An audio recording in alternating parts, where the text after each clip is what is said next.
I grew up in Oregon State in the United States, and my family came up to the San Juan Islands most summers to sail.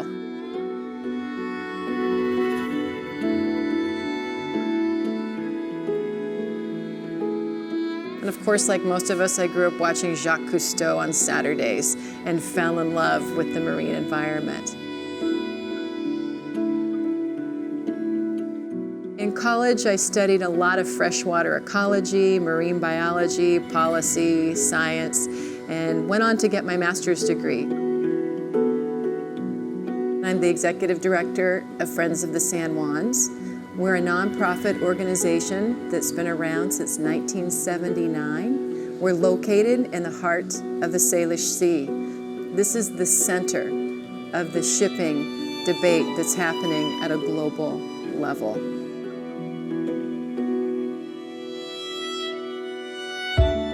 On any given year in the last 3 years, approximately 16,000 large cargo tanker ships are circumnavigating around the San Juan Islands, where ships are coming bound from Asia. They're going to Canada, they'll go up Paro Strait and Boundary Pass, up to Vancouver. Liquid natural gas to coal, fossil fuel exports of raw crude as well as refined crude coming through the waters of the Salish Sea.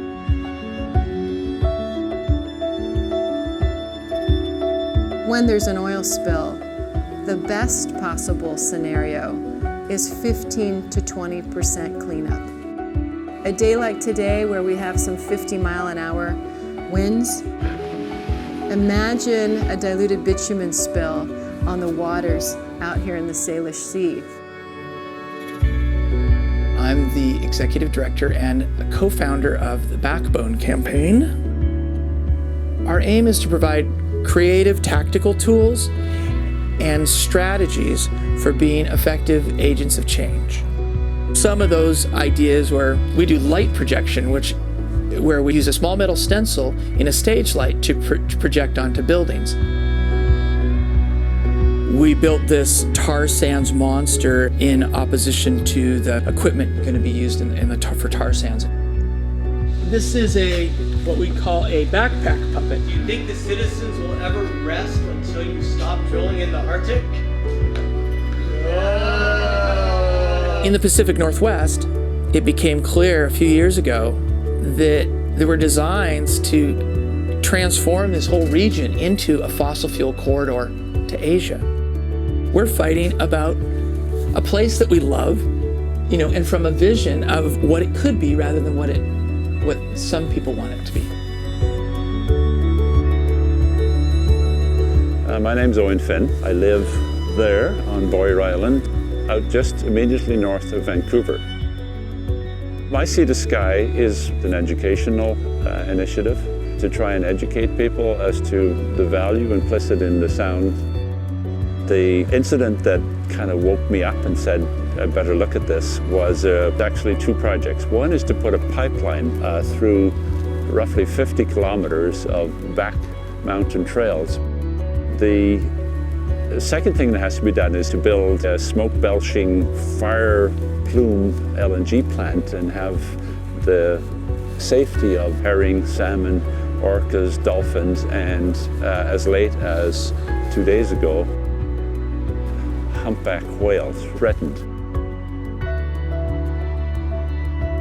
Within 6 hours of a spill, you're going to see a massive movement of product. All right, are we ready to start deploying?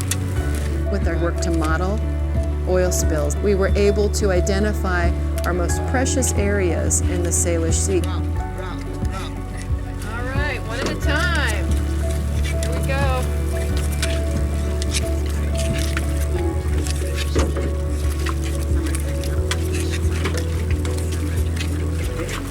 This is a tripod action that happened very shortly after camp last year. It's blockading an oil train in Everett. I think it's very important for them to be able to answer questions when a microphone's placed in front of them about, well, what would you do instead? What are the railroads supposed to do? They're dependent upon coal. And that's true, they are dependent upon coal, because when we built the freeway infrastructure, a lot of the freight moved off of trains and onto trucks. And those trucks are doing incredible damage. They're 10 times less efficient. And our proposition is for what we call solutionary rail, sustainable transport run by renewable energy.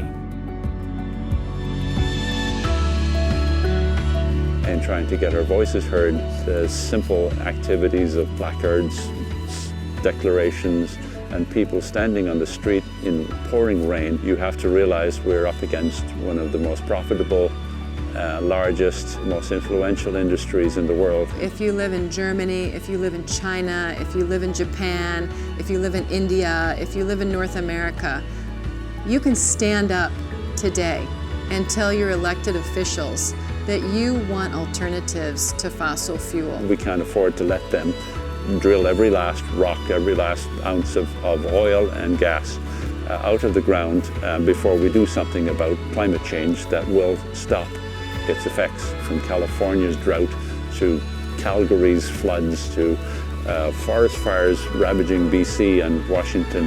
This is a warning, and we had better do something. It has to be fought fiercely, but from a place of love. And you can't be afraid of taking chances if you're working in the field of love.